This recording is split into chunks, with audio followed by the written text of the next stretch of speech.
Homie, I'ma keep going. Yeah, you're rocking with your boy DJ Afterthought. Shout out Pittsburgh, GFM, what up? Make sure you check out that Wititwednesdays. This is just the start. Let's go. Pittsburgh, stand the fuck up. Come on, come on, come on. Keep going. I'm like, how the fuck I get here? Few demons I've been battling like Pacquiao and Marquez. Just to get the cash straight. Nightmares of my last day. At the time, Hip Hop and I were working at Rockefeller Records. We were the heads of the A&R department there. And we was trying to find more of a sound. We were trying to create the next hip-hop Motown. Our aim was to have 2 to 3 producers in our whole company to really start the movement. And Kanye was like one of the first ones that popped up. One day, Kanye's like, yo, I got these beats, I'm gonna come by the studio and give you the beats. So when he came by, Jay happened to be there. I was working on a Blueprint album at that time. Jay-Z was already, you know, this megastar, and he was starting to make the transition to icon status. Jay like, yo, what's up, man? You got some beats? He was like, yeah, I got some beats. And he played him the beat tape. I'm like, that's hot, that's hot, that's hot. The music was so powerful for me. I was so inspired. And Jay started recording like right there on the spot. Kanye produced 6 joints on the Blueprint album. That was the bulk of the Blueprint right there. It's the blueprint for the blueprint. You know, you got the best rapper alive saying you're dope. You're good from there. And the Blueprint was such a classic album. It definitely validated him on a lot of levels. At the time, like, hip-hop didn't have, like, that soul in it. And he gave, musically, hip-hop a certain soul that was missing. Every major artist in urban music was requesting music from Kanye. Yeah. But having production on the Blueprint for Jay-Z was just part of Kanye's blueprint in terms of where he was trying to go as an artist. He felt he had proven himself as a producer and that he could go as far as he wanted to. Kanye wanted to be a rapper. He always said, I make beats to rap. But nobody respected him as a rapper, so he had to go out there and get that respect. Kanye would take his demo around and say, I did the Blueprint, but I'm a rapper. He going to these labels trying to get on. Every label, A to Z, Arista to Zombo. He would really be performing like he was on stage. Went in the L.A. Reid's office and jumped on the desk. We went to like 5 meetings where he jumped on tables. I was sitting there looking like, yo, my son is crazy. He's not just gonna sell you a beat, he gonna sell you himself. Yeah. We at war. Jesus Walk was on his original demo. God show me the way because the devil's trying to break me down. Every A&R was, you can't rap about Jesus. You can't have that, you know, in your song. Nobody wants to hear that. So here go my single, dog. Radio needs this. They say you can rap about anything except for Jesus. It was too edgy. The industry is afraid of anything that breaks the conformity of how things flow. People heard Jesus Walks, as is, and passed on signing him. Pass, blatantly pass. Gun, sex, lies, videotape. But if I talk about God, my record won't get played, huh? I can't say we were eager to sign him. People had him in a box as just being a producer. I didn't pay attention to him rapping. You know, I didn't think that he was built to be a rapper. I thought he was built to be a producer. We just wanted some hot beats at the time, be honest with you. They're like, stick to making beats. Don't nobody want to hear you rap. We just want your beats. Man, he got a lot of rejection slip. Kanye wanted to be a rapper. Every second he got, he would play his demo. But nobody wanted to sign him. Nobody thought that he actually was gonna make it. He just heard so much that all he was a great producer and that he couldn't do anything else. The only person that really stepped to the plate was 3H. I was like a low-level A&R at Kappa. So he walks in, you know, had his total swagger already. I'm 19, I'm ambitious, I'll listen to anything at the time. 3H got it immediately. He was like, I love it, let's go. 3H said, well, let me take this over to my people at Capitol. I'm sure I can get it done. I played these songs in these A&R meetings over and over. My plaques is better than yours. My tracks is better than yours. Capitol was really excited about him. Kanye could sing, he could rap, he could make beats, he could do any style of record. We were ready to rock. Him and I really started having these great creative talks. He really felt someone saw what he saw, and it was empowering Kanye as an artist. He was very excited. I remember him saying, I got a deal from Capitol on the table. I'm gonna make it. I'm gonna get signed. It's gonna happen. But it didn't happen. In the 11th hour, the head of Urban A&R felt that the producer-rapper thing wasn't a sure shot. And ultimately, the deal got shut down. He was not going to be signed to Capitol. Oh, man. That was a rough day. Kanye was real disappointed. Talk about a knife in the heart, you know? But Dame Dash was really smart. When I heard that Capitol reneged on the deal, I finally was like, all right, let's just do it. So he called me up and said, hey, G, can we get this deal at Rockefeller? Like, yo, I'm signing him. You need to be over here anyway. He knew that Kanye was the best producer, and the bottom line was he wasn't finna let all them good beats get away from Rockefeller. Kanye was signed to Rockefeller August 3rd, 2002. They signed Kanye, and within a few weeks of that, Jay-Z was on tour. All the Rockefeller artists were on tour, and they were in Chicago. Right in front of Kanye's hometown, Jay stops the music. Uh-oh. Kanye. Got some big news to shout. You want something? When I sign an artist, I give that artist a chain in front of the world. And what's up? You know that I'm the newest member of the Rockefeller team. Dame just comes up and put the chain over his neck. And the crowd was going crazy. I want to show love to all my Chicago out here. This was one of the happiest moments in Kanye's life. That was the seal of approval. When the chain was put on him, he transformed. He became not a producer who rapped, but a rapper who made beats. He was like, yes, I'm finally finna get the opportunity to express myself how I want to be expressed.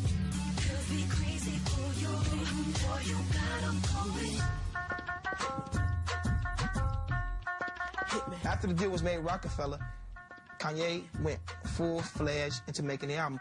Kanye threw everything he had, everything, his soul, his fiber, into this album. You want us to ad-lib? Yeah. He was always working. Like I say, the first album is your whole life. But the label didn't seem to have any intent of putting him out. Kanye didn't fit that mold of Rockefeller. They want you to fit inside this box. You're a gangster or you're a bling-blinger, what are you? Him being from the suburbs, he doesn't think like the hood first. He thinks like the suburbs. He went against the grain and made his own style of music. They really did not get it. Sometimes I sign artists, I don't put them out for years until they're ready. They may have signed him as a rapper to keep him happy as a producer. Because I figured he'd make an album with his hot beats, and we could use all my artists. Kanye wasn't getting, the attention that he wanted. So he made the money elsewhere selling beats. He worked with Ludacris, Alicia Keys, Britney Spears. Kanye would show up a couple hours early and stay a couple hours late and work on his own album on their studio time. He did what he could do as far as just getting songs done. He's working 24/7. It was literally non-stop. One night, Kanye was in L.A. working with Beanie Siegel and was just working hard. He was in a session real late. It was between 2 and 3 a.m. and he was on his way from the studio to the W, which is where he was staying in Westwood. He was driving down Santa Monica. He fell asleep at the wheel. He was tired, man. Lost control, car swerved, and he hit another car. And had a head-on collision.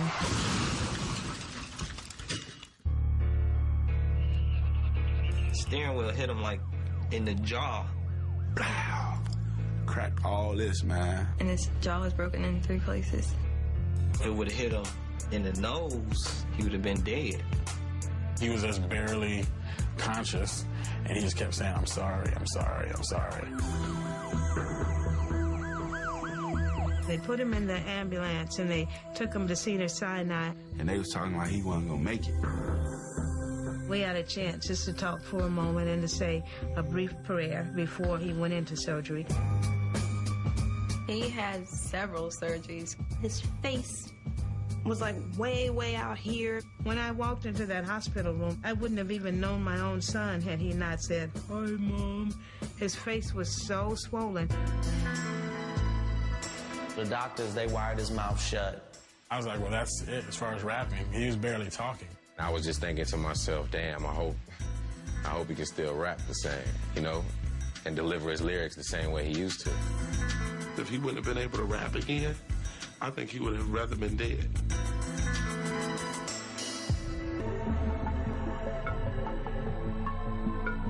Kanye was in the hospital for a while, and his face was all messed up. He had to get his jaw rewired. The accident was like one of those life-changing events.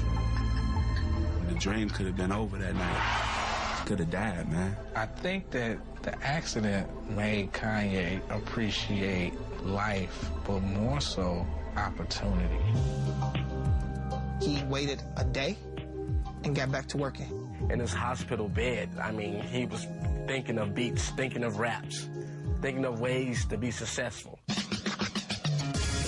soon as he gets out of the hospital, he goes check himself up in the W Hotel and had a studio in his hotel room.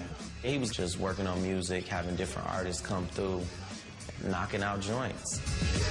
It was almost like his album was the nurse that came to visit him in his sick bed. The second he was able to speak, he recorded Through the Wire. Yo, G, they can't stop me from rapping, can they? Can they, hot? Through the Wire is about the car accident. I spit it through the wire, man. Every line had like real life experience of what he went through. And he was rapping through the damn wires. I gladly just get on right now. He literally rapped through the wire when his mouth was still wired shut. He couldn't even open his mouth fully. It was crazy. It sounded like it hurt when he rapped it. That's how it was to me. I'm like, damn, that's how you know how much this guy wants to be an artist. Once he knocked out Through the Wire, he was ready to go. He definitely felt like, I'm ready to drop this album. The label was not ready to move at the speed Kanye was moving.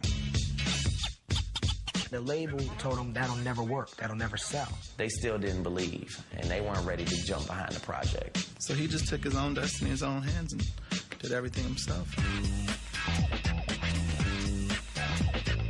There was just a big push from Kanye as well as everybody else around him. We became like a little baby label. Don C. and Kanye and John put together a mixtape. It was called Get Well Soon, and it had Through the Wire along with various different songs he had actually produced. We would go to all the clubs. I would just roll up there with vinyl and a couple of hot girls and just have them go to the DJ and play the record. Any opportunity that he had to perform places, he would.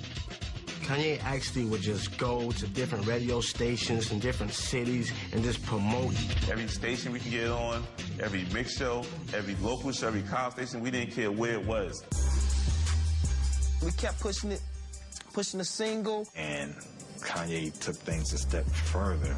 Kanye put up 40 grand out of his pocket, and we shot a video. Kanye was a successful producer, so he was able to have the paper to go ahead and fund his own video. And I think that's when everything changed. Yo, G, they can't stop me from rapping, can they? Can they, hot? The video premiered at Jay-Z's 4040 Club in New York City. Manop had like the streets buzzing, the whole street team out promoting this video premiere party. And I literally sat in front of the club with my 2A. He went and invited like all his press down. Pretty much, you know, the industry at large were there. And all like the staff of Rockefeller. When I heard about it, I definitely had to show up. It was almost like it was against me. The energy in the room was incredible. Kanye went on one of his little tirades like, yo, I paid for this myself. The label won't do. Great turnout. And it was all 2 thumbs up with the video. I drink a boost for breakfast, an insure for dessert. Somebody order pancakes, I just sip the scissor.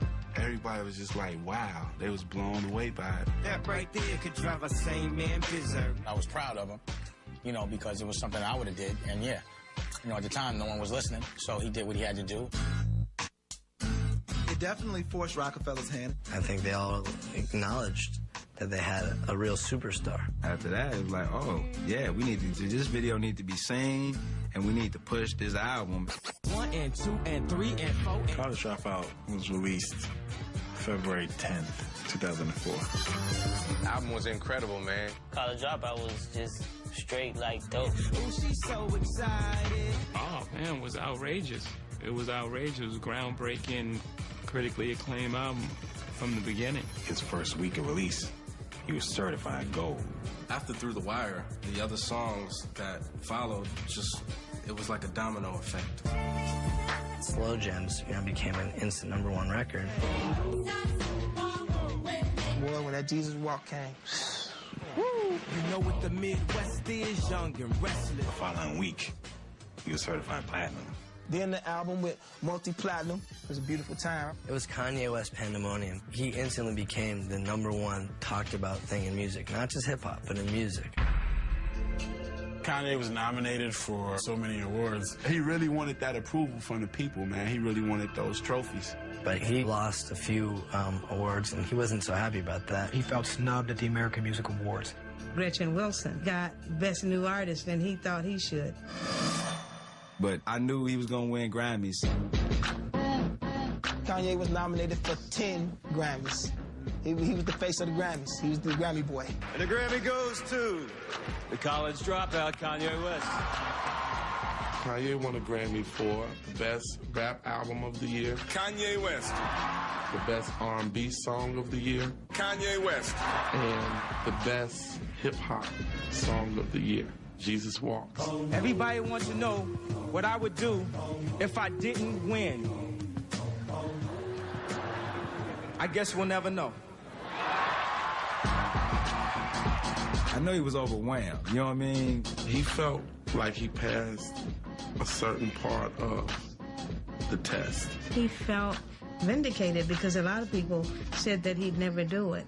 He proved them wrong.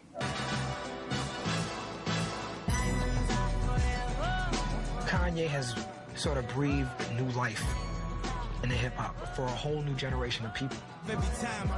He's got a message in his music that is positive. Kanye has not only found himself as a rapper and a producer, he has found himself as an artist.